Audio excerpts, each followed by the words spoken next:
Assalamualaikum warahmatullahi wabarakatuh. This is Manazir. Welcome back to my channel Manazir Next Gen.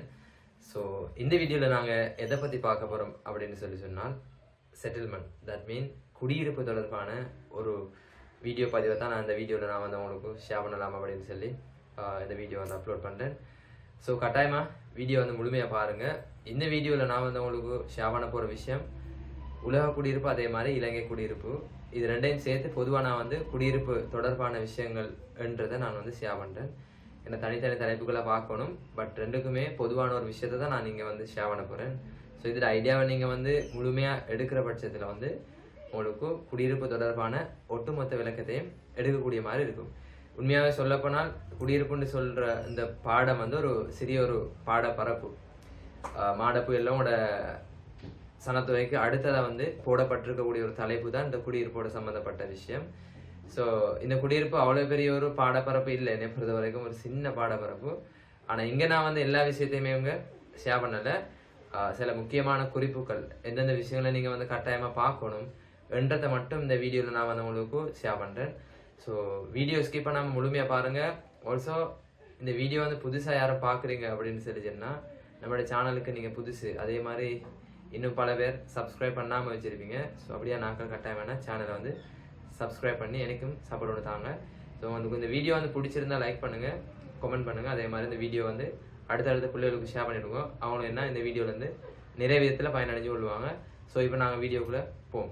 சனத்தொகை என்ற பாடப்பரப்பை அடுத்ததாக வந்து உங்களுக்கு அதுக்கு அடுத்தது சனத்தோட சேர்ந்தே போடப்பட்டிருக்கக்கூடிய தலைப்பு என்னன்னு சொன்னால் இடப்பெயர்வு. அப்போ இடம்பெயர்ந்து போன மக்கள் ஒரு இடத்துல எப்படி வேணா குடியேற்றங்கள் அமைப்பாங்க. ஸோ அதன் காரணமாகத்தான் உங்களுக்கு சனத்தொகைக்கு அடுத்ததா இடப்பெயர்வை போட்டு இடப்பெயர்வுக்கு அடுத்ததா வந்து குடியிருப்பு என்ற தலைப்பு வந்து போடப்பட்டிருக்கின்றதை முதலாவது விளங்கி கொள்ளணும் நாங்கள். அப்போ குடியிருப்பு என்ற பாடப்பரப்பு கீழே மிக முக்கியம் சில விஷயங்கள் வரும். உலக குடியிருப்பா இருக்கலாம், இலங்கை குடியிருப்பா இருக்கலாம். அப்போ அந்த ரெண்டு குடியிருப்போட சம்பந்தப்பட்ட விஷயத்துல வந்து என்னென்ன விஷயங்கள் போடப்பட்டிருக்குன்றதை நான் பொதுவாக இங்கே ஷேர் பண்ணுறேன்னு பாருங்க. ஸோ இந்த குடியிருப்புன்ற பாடப்பரப்புல நான் முதலாவது பார்க்க போறது என்னன்னு சொன்னால் குடியிருப்பு என்றால் என்ன, அடுத்த குடியிருப்புக்குன்னு சொல்லி அடிப்படை அம்சங்கள் காணப்படுது. அந்த அடிப்படை அம்சங்கள் என்னன்றதை பார்ப்போம். அதோட சேர்த்து குடியிருப்பு எப்படி வந்து அதோட தோற்றப்பாடு, அது எப்படி வளர்ச்சி அடைஞ்சு வந்துச்சு, அதோட வளர்ச்சி காலகட்டங்கள் என்ன என்றது தொடர்பான விஷயத்தையும் நாங்கள் பார்ப்போம். ஆல்சோ குடியிருப்பட வந்து படிமுறையாக்கம் என்ற ஒரு விஷயமும் கோலங்கள் என்ற ஒரு விஷயம் வந்து வருது. ஸோ இது அவ்வளோ பெருசா என்ன உங்களோட பார்ட் 2க்கு அவ்வளோக்கும் வந்து முக்கியத்துவம் வந்து கருதப்படாது. பட் நீங்கள் நான் உங்களுக்கு அது என்ன விஷயம் வந்து போடப்பட்டிருக்குன்றதை நான் உங்களுக்கு ஷேர் பண்ணுறேன். அதே மாதிரி குடியிருப்பட வந்து செல்வாக்கு செலுத்துகிற காரணிகள், ரைட், சாரி இங்கே வரும். குடியிருப்பில் வந்து செல்வாக்கு செலுத்தக்கூடிய காரணிகள். ஸோ இதில் பௌதீக காரணிகள், அதே மாதிரி மானிட காரணிகள், சரி, ரெண்டு விதமான காரணிகள்ட செல்வாக்கு வந்து வரும்.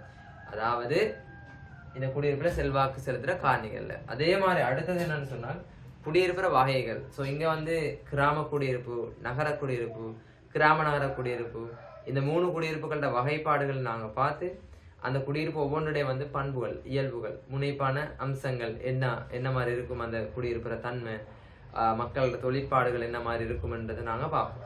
அது மாதிரி லாஸ்ட்டாக வந்து குடியிருப்போட தொடர்பான நன்மைக்கால போக்குகள். ஸோ இது உள்ள விஷயத்தையும் நீங்கள் பேஸ் பண்ணி குடியிருப்பு படித்தா போதும். இதே மாதிரி தான் திரும்ப இலங்கையோட குடியிருப்பு வந்து போடப்பட்டிருக்கும். ஸோ பொதுவாக செல்ல போனால் குடியிருப்புனா என்ன அதே விஷயம் வரும். இப்போ இலங்கையில தோற்றமற்ற வரலாறு என்றது கொஞ்சம் டிஃபர் ஆகும், அதை பாருங்க. அதே மாதிரி குடியிருப்போட அடிப்படை அம்சம் இப்போ உலகத்தில் என்ன மாதிரி வருதோ அதே மாதிரி தான் இலங்கைக்கும் வரப்போகுது. அடுத்தது குடியிருப்புற வந்து படிமுறையாக்கம், ஸோ கோலங்கள், இதே மாதிரி தான் திரும்ப இலங்கைக்கு வரும். அதே மாதிரி குடியிருப்புல வந்து செல்வாக்கு செலுத்துற காரணிகள், பொதுவாக உலகத்துல என்ன செல்வாக்கு செலுத்துதோ அதே காரணிகள் தான் இலங்கைக்கும் செல்வாக்கு செலுத்தும். என்ன விஷயம் என்றால் இங்க ஜஸ்ட் வந்து எக்ஸாம்பிள்ஸ் மட்டும் வந்து டிஃபர் ஆகும். அதே மாதிரி அடுத்தது உலகத்துல குடியிருப்பு, கிராம குடியிருப்பு, நகர குடியிருப்பு, கிராம நகர குடியிருப்பு, அதே மாதிரி தான் திரும்ப இலங்கைக்கு வரும். ஆனா இங்க ஒரு சின்ன சேஞ்ச் ஒன்று வரும். என்னென்றால் இலங்கையில கிராம குடியிருப்புக்குன்னு சொல்லி சில வகைப்பாடுகள் வருது. ஸோ அதுல ஒரு மிக பிரதானமான வகைப்பாடுகள் ஒரு 6 சிலபஸ்ல வந்து போடப்பட்டிருக்கு. ஸோ அந்த விஷயங்களை பார்த்தால் போதும்.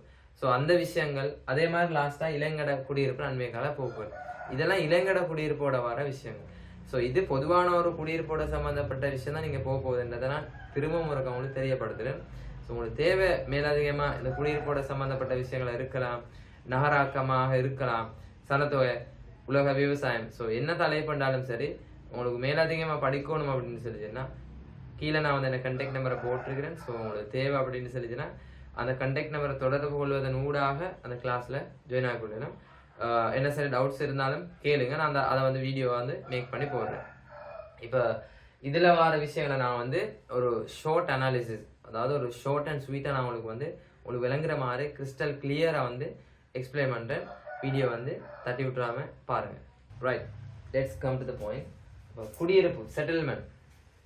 அப்ப குடியிருப்பு அப்படின்னு சொல்றது என்னன்னு சொல்லிச்சுன்னா, புவிட மேற்பரப்புல வந்து மனிதன் தன்னை வாழ்விடத்தை வந்து அமைத்து கொள்றதுக்கான பயன்படுத்துற ஒரு அழகு.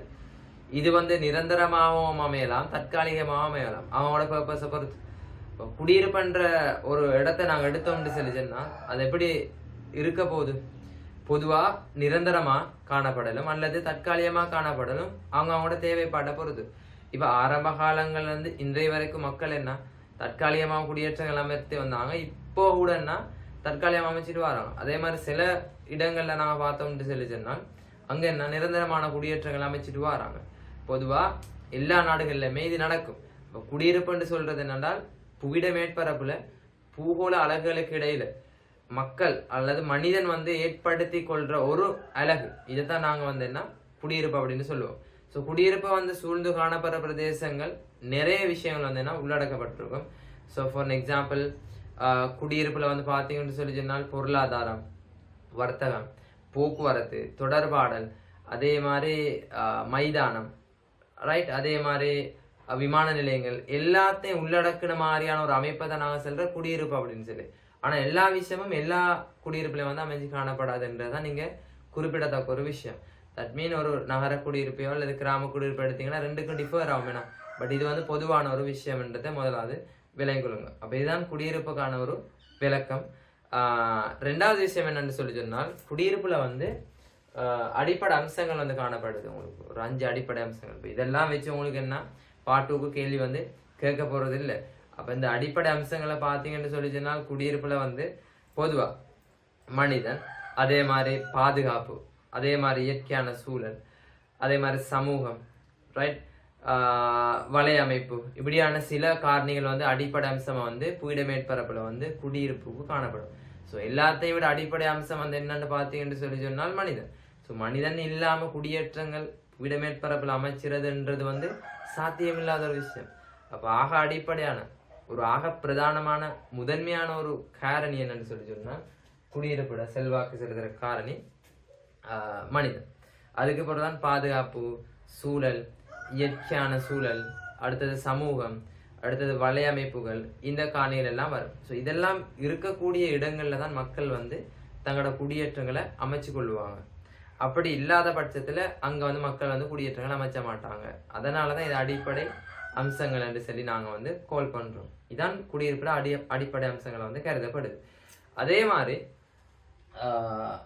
குடியிருப்புற வந்து தோற்றம் நான் உங்களுக்கு மேலுக்கு நான் சொல்ல மறந்துட்டேன். ஸோ அந்த விஷயத்தை நான் உங்களுக்கு இங்க சொல்றேன். இதுல தோற்றப்பாடு என்ற ஒரு விஷயம் வந்து வருது குடியிருப்புட. அப்ப அதுல எப்படி வரும்னு சொல்லிச்சுன்னா மனிதன் ஆரம்ப காலத்துல முன்னைய கற்கால யுகம்னு சொல்லி ஒரு யுகம், முன்னைய கற்கால யுகம்.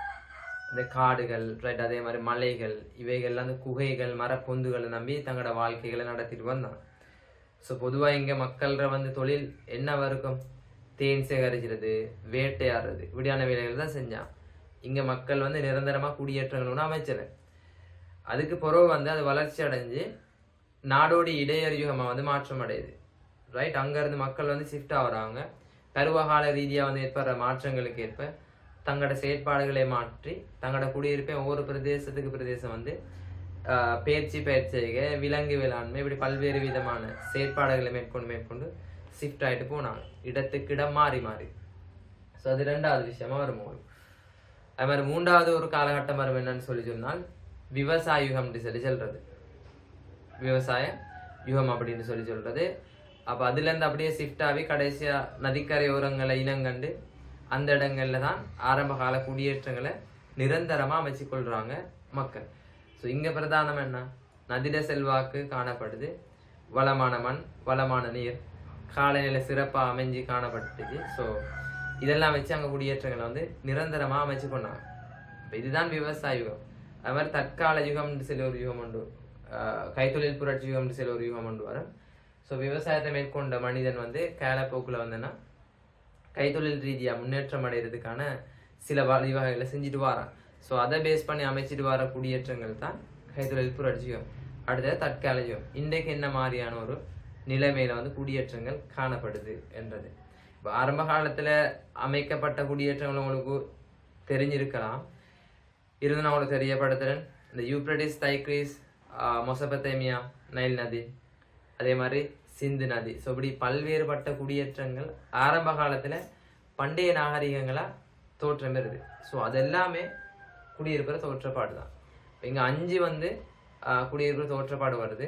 முன்னைய கற்கால யுகம், நாடோடி இளையர் யுகம், விவசாய யுகம், கைத்தொழில் புரட்சி யுகம், அடுத்தது தற்காலம். இப்படி 5 காலகட்டங்களை பிரிஞ்சு ஒவ்வொரு காலகட்டத்திலேயே மக்கள்ற குடியிருப்பிட வந்து முறைமை, அந்த மக்களால் மேற்கொள்ளப்படுற அவனோட அன்றாட செயற்பாடு, வாழ்வாதார செயற்பாடுகள் மாறும்.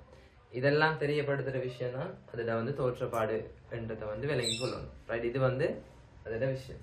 அது மாதிரி அடுத்த விஷயம் என்னன்னு சொல்லி சொன்னால் குடியிருப்புற வந்து படிமுறையாக்கம், அதே மாதிரி அது கோலம். ஸோ இது வந்து ரெண்டுமே செப்பரேட், ரெண்டே ஒன்றா சேர்த்து உங்களுக்கு சொல்லித்தார். குடியிருப்புற படிமுறையாக்கம்னு சொல்லி சொல்றது என்னென்றால் எப்படி வளர்ச்சி அடைஞ்சு வந்தது என்றதை ஒரு சின்ன ஒரு ஃபார்மேஷன்ல பார்ப்பான். பண்ணை வீடு, தனி வீடு, குக்கிராமம், கிராமம், சிறுநகரம், நகரம், பெருநகரம், அதே மாதிரி நகர சூழல், நகர கூட்டு, இப்படின்னு சொல்லி வளர்ச்சி அடைஞ்சிட்டு போகும். இது ஒவ்வொரு இடத்துல ஒவ்வொரு விதமாக நீங்கள் படிச்சிருப்பீங்க. நான் ஒரு பொதுவான விதத்தை நான் உங்களுக்கு சொல்லி தாரீங்க. ஸோ அதை நீங்கள் எடுத்துக்கணும். இதான் குடியிருப்புற படிமுறையாக்கம்னு சொல்லி சொல்றது. அதே மாதிரி குடியிருப்புக்குன்னு சொல்லி கோலம் வந்து வருது. இந்த கோலம் வந்து எப்படி வரும்னு சொல்லி சொன்னால் இங்கே நான் வந்து இந்த குடியிருப்புற வகைகள் விளங்கப்படுத்தினது பிறகு கோலங்களை விளங்கப்படுத்துறது உங்களுக்கு ஈஸியாக இருக்கும்னு சொல்லி நான் நினைக்கிறேன். ஸோ அந்த டைமில் நான் உங்களுக்கு அதை எக்ஸ்பிளைன் பண்ணுறேன். வீடியோ வந்து பாருங்க. அடுத்தது பார்த்தீங்கன்னு சொல்லி சொன்னால் குடியிருப்புல செல்வாக்கு செலுத்துகிற காரணிகள். பொதுவாக இதில் 2 காரணிகள் உங்களுக்கு உள்ளடக்கப்படும். ஒன்று பௌதீக காரணி, அடுத்தது வந்து மாட காரணி. இப்போ பௌதீக காணியாக இருக்கலாம், மாட காணியாக இருக்கலாம். 2 காரணம் எங்கேருந்து வந்தேன்டா, இதுக்கு முதல்ல நீங்கள் சனத்தொகையிட சமனற்ற பரம்பலில் செல்வாக்கு செலுத்தும் காரணிகள் என்ற ஒரு விஷயம் படிச்சிருப்பீங்களா, அந்த விஷயம் தான் நீங்கள் திரும்ப ரிட்டர்ன் ஆகி வரும். அப்போ பௌதீக காரணிகளுக்குள்ள வரப்போகிறது என்ன? குடியிருப்புல செல்வாக்கு செலுத்துகிற சிறந்த காலநிலை, தரை தோற்றம், நீர், மண் அமைப்பு, இயற்கை வளம், இயற்கை அனர்த்தங்கள் தான் செல்வாக்கு செலுத்தும். மாட ரீதியான அல்லது பண்பாட்டு ரீதியான காரணிகளை பார்த்தீங்கன்னு சொல்லி சொன்னால் போக்குவரத்து, வர்த்தகம், அதே மாதிரி தொடர்பாடல் வசதிகள், ரைட், அதே மாதிரி பாதுகாப்பு, உட்கட்டுமான வசதிகள், சுகாதார மருத்துவ வசதிகள், இப்படி பல காரணிகளை நீங்கள் எழுதிட்டு போகணும். இதில் செல்வாக்கு செலுத்துகிற காரணிகளா இந்த காரணிகள் எல்லாம் குடியிருப்புக்கு அமைச்சரத்தில் ஒரு குடியிருப்பை அமைத்து நாங்கள் வாழ்கிறத்துல வந்தோன்னா தாக்கு செலுத்து. அதால தான் இதை நாங்கள் குடியிருப்பில் செல்வாக்கு செலுத்துகிற காரணிகள் அப்படின்னு சொல்லி கால் பண்ணுறோம். ரைட், அப்போ இந்த காரணிகளை விளக்கி அதுக்கு உதாரணங்கள் கொடுக்க தெரிஞ்சிருச்சோம் எங்களுக்கு ஆன்சர் எழுதுகிற சந்தர்ப்பத்தில். ரைட், நெக்ஸ்ட் தான் குடியிருப்பின் வகைகள் மற்றும் அவற்றின் பண்புகள். ஸோ ஷார்ட் அண்ட் ஸ்வீட்டாக நான் உங்களுக்கு சொல்கிறேன்னு சொல்லி சொன்னால் குடியிருப்புற அமைப்பு, அதே மாதிரி மக்களோட செறிவு, மக்களால் மேற்கொள்ளப்படுற பொருளாதார நடவடிக்கைகள், இதெல்லாம் பேஸ் பண்ணி குடியிருப்பை 3 வகையாக வகைப்படுத்தியிருப்பாங்க. ஸோ அதில் ஒன்று வந்து கிராம குடியிருப்பு, அடுத்தது நகர குடியிருப்பு, அடுத்தது கிராம நகர குடியிருப்பு. இப்படி 3 விதமான குடியிருப்புகள் வந்து போடப்பட்டிருக்கு.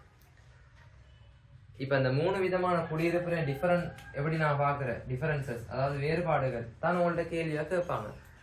இது மட்டும் விளங்கினா போதும், மேலதிகமாக படிச்சுன்னா டைமை வேஸ்ட் ஆக தேவையில்லை உங்களுக்கு. கிராம குடியிருப்பு அதாக இருக்கலாம், அல்லது நகர குடியிருப்பு கிராம நகரமாக இருக்கலாம். எல்லாத்துக்கும் பொதுவான ஒரு நியதி ஒன்று வருது. இப்போ சனத்தொகை பார்த்தீங்கன்னா கிராமத்தில் குறைய, நகரத்தில் கூட, இங்கே மத்தியமானது. பொருளாதார நடவடிக்கை பார்த்தீங்கன்னா கிராமத்தில் 1ஆம் நிலை பொருளாதாரம், இங்கே வந்து உங்களுக்கு நகரத்தில் 2, 3, இங்கே 1, 2, 3 நடக்கும் கிராம நகரத்தில். அதே மாதிரி உட்கட்டுமான வசதி பார்த்தீங்கன்னா இங்கே வந்து குறைவு கிராமத்தில், ஆனால் நகரத்தில் வந்து அதிகமாக இருக்கும். அதே மாதிரி இங்கே ஓரளவு காணப்படும். அதே மாதிரி சுகாதார மருத்துவ வசதி இங்கே குறைவு, இங்கே வந்து கூட, இங்கே ஓரளவு. அதே மாதிரி தான் அடுத்தது வந்து இப்படி பல காரணிகள் வந்து உங்களுக்கு டிவைட் ஆகிறதுக்கான அடுத்தது சனத்தோட செறிவு. இப்போ இங்கே பார்த்தீங்கன்னா சனத்தோட செறிவு கூட இருக்கும், இங்கே இங்கே குறை இங்கே கூட, அடுத்தது இங்கே வந்து ஓரளவு. அதே மாதிரி வீடுகளுக்கு இடையிலான இடைவெளி இங்கே நல்லாவே கூட இருக்கும், இங்கே வந்து குறைவு. வீடுகளுக்கு இடையிலான இடைவெளி இங்கே ஒரு அளவுக்கு காணப்படும். ஸோ இப்படி பல்வேறு விதமான க்ரைட்டீரியாஸ் வந்து வச்சு தான் இந்த குடியிருப்பை வகைப்படுத்தியிருக்கிறாங்க. ஸோ இதில் வேறுபாடுகளை விளங்கணும், விளங்கி எப்படி ஒன்றுலேருந்து ஒன்று எப்படி வேறுபாடுதுன்றதை விளங்கினா சரி. இதான் கேள்வியாக கேட்பாங்க, கிராம குடியிருப்பும் நகர குடியிருப்பும் எவ்வாறு வேறுபடுகின்றது என்பதனை உதாரணத்துடன் விளக்கு. இதுதான் கேள்வி, ரைட்? அப்போ இந்த விஷயங்களை தெளிவாக அண்டர்ஸ்டாண்ட் பண்ணி எடுத்து அதை நீங்கள் எக்ஸாம்பிள்ஸோட ஆன்சரை கொடுத்தீங்கன்னு சொல்லி சொன்னால் ஓகே. அடுத்தது பார்த்தீங்கன்னு சொல்லி சொன்னால் குடியிருப்பிட வகைகள் பண்புகள். அப்போ நான் உங்களுக்கு எக்ஸ்பிளைன் பண்ணேன், அதில் வாரதான் உண்டு கோலம்னு சொல்லி சொல்கிறது. உண்மையாகவே சொல்ல போனால் இப்போ கோலம்ன்றது எதை வச்சு பார்க்குறோன்னா நாங்கள் கிராம குடியிருக்கிற வகை தான் அது. கிராம குடியிருப்பை ரெண்டாக பிரிப்பாங்க, அதை தான் நான் கோலங்கள்னு சொல்லி சொல்கிறேன். அப்போ அதில் கொத்தணின்னு ஒன்று வரும், அடுத்தது சிதறல் ஒன்று வரும். கொத்தணி குடியிருப்பு, சிதறல் குடியிருப்பு, இந்த ரெண்டு தான் கோலங்களை வந்து கருதப்படும் உங்களுக்கு. திரும்ப அதில் வந்து சில வகைப்பாடுகள் உங்களுக்கு போடப்பட்டிருக்கும். கொத்தணின்னு சொல்லிச்சுன்னா கொத்து கொத்தா வர்றது, சிதறல்னா அங்கொன்றும் இங்கொன்று சிதறி காணப்படுறது. அது கொத்தணி வந்து திரும்ப முறையானது முறையற்றது என்று சொல்லி பிரிஞ்சு திரும்ப அதில் இந்த முறையான வகைப்பாடுகள் முறையற்ற வகைப்பாடுகள்னு சொல்லியிருந்தா ஒரு 2-3 வகைகள் வந்து போடப்பட்டிருக்கும். ஸோ இதெல்லாம் நீங்கள் மேலதிகமாக படிச்சணும் அப்படின்னு சொல்லி சொன்னால் நான் ஏற்கனவே சொன்ன மாதிரி தான் கீழே போட்டுருக்கிற அந்த கண்டெக்ட் நம்பரை தொடர்பு கொள்ளுங்க. இன்ஷா அல்லாஹ் கிளாஸில் ஜாயின் ஆகுங்க, நான் உங்களுக்கு எக்ஸ்பிளனேஷனை தரேன், ரைட்? ஃபைனல் திங் என்னென்றால் இது உங்களுக்கான கேள்வி. ஆல்ரெடி வந்து சனத்தொகை தொடர்பான அண்மைக்கால போக்கு கேட்டிருந்தேன், நிறைய பேர் போட்டிருந்தீங்க. அதே நான் உங்களுக்கு திரும்ப ரிப்பீட் பண்ண அந்த வீடியோவில் நான் போட்டிருந்தேன், 2வது வீடியோவில். இன்றைக்கி இந்த வீடியோவில் நான் வந்து உங்கள்கிட்ட கேட்குற விஷயம் என்னென்னா குடியிருப்போட தொடர்பான அண்மைக்கால போக்கு. இது பொதுவாக வச்சு நீங்கள் உங்களுக்கு தெரிஞ்ச அண்மைக்கால போக்கு போடுங்க பார்ப்போம், சரியா? ஆனால் இது இல்லைங்கெல்லாம் பொதுவானது. பொதுவாக இன்றைக்கு குடியிருப்போட தொடர்பான அண்மைக்கால போக்குகள் எப்படி காணப்படுது என்றதை போட்டிங்கன்னு சொல்லி சொன்னால் சரி, ரைட்? நான் ஏற்கனவே சொன்ன மாதிரி தான் இந்த தலைப்பு வந்து ஒரு வெரி ஷார்ட், ஒரு சின்ன தலைப்பு தான். ஸோ இதுக்கு நீங்கள் அவ்வளோ கூட டைம் ஸ்பெண்ட் பண்ணி படிக்கணும்னு சொல்லலாம் அவசியம் இல்லை. ஜஸ்ட் ஒரு மெயினான விஷயத்தை அண்டர்ஸ்டாண்ட் பண்ணி அதை எப்படி ஆன்சரை நான் கொடுக்குறதுன்றதை வந்து பார்க்கணும். ஸோ இதில் கடந்த கால வினாத்தாள்கள் வந்துருக்கும் உங்களுக்கு. ஸோ அதை கொஞ்சம் தெளிவாக பார்த்துக்கொள்ளுங்க. மேலதிகம் என்ன சார் டவுட் இருந்தால் கீழே வந்து கமெண்ட் பாக்ஸில் வந்து கேளுங்க. ஆர்எல்ஸ் அந்த கண்டெக்ட் நம்பரை தொடர்பு கொண்டு அதனோட கேட்கலாம், நான் உங்களோட டவுட்ஸை கிளியர் பண்ணுறேன். அண்ட் ஆல்சோ இந்த வீடியோ வந்து உங்களுக்கு பிடிச்சிருந்தா லைக் பண்ணுங்கள், கமெண்ட் பண்ணுங்கள், மற்றவர்களுக்கு கட்டாயமாக ஷேர் பண்ணுங்கள். சேனலை சப்ஸ்கிரைப் பண்ணாதாக்கள் ஒன்ஸ் அகெயின் நான் ரிக்வெஸ்ட் பண்ணுறது சப்ஸ்கிரைப் பண்ணுங்கள். அது எனக்கு ஒரு பெரிய ஒரு சப்போர்ட்டாக இருக்கும். அப்போ இன்னொரு வீடியோவில் நான் வந்து சந்திப்போம். அடுத்த ஒரு வீடியோ நான் வந்து இன்ஷா அல்லாஹ் அப்லோட் பண்ணுறேன்.